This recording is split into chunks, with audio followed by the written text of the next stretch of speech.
Selamat datang di Samudra Ilmu Indonesia. Jurnal yang akan kita bahas hari ini berjudul Peran Keluarga dalam Pembentukan Identitas Gender.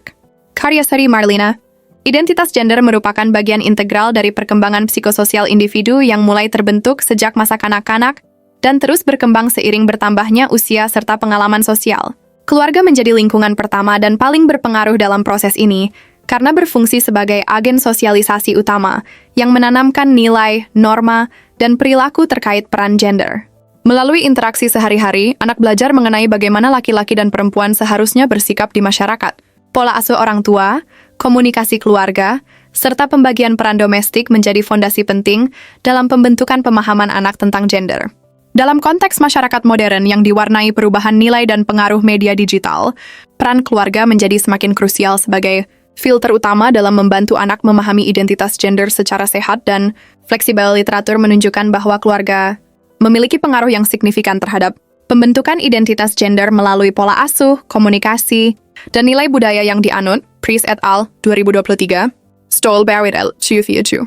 Pola asuh demokratis memberi ruang bagi anak untuk mengekspresikan diri secara bebas, sementara pola asuh otoriter justru membatasi eksplorasi dan menimbulkan kebingungan identitas.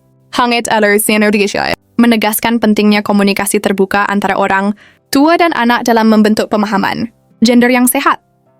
Penelitian ini menggunakan pendekatan kualitatif, deskriptif untuk memahami secara mendalam bagaimana keluarga membentuk identitas gender anak. Hasil penelitian menunjukkan bahwa pola asuh, komunikasi, dan nilai budaya keluarga berperan besar dalam membentuk identitas gender anak.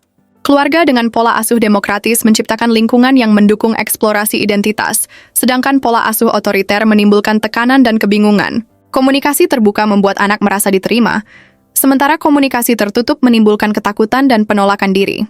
Keluarga dengan nilai egaliter menunjukkan penerimaan lebih besar terhadap variasi gender, sedangkan keluarga patriarkis mempertahankan pembagian peran tradisional yang kaku. Pembagian peran domestik menjadi teladan nyata bagi anak.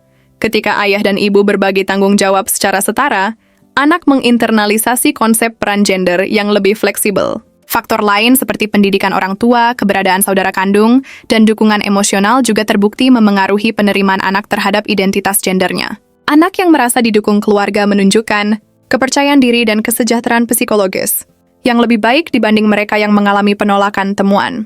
Ini sejalan dengan teori sosialisasi primer dan family system theory yang menegaskan bahwa keluarga merupakan lingkungan pertama yang membentuk identitas individu.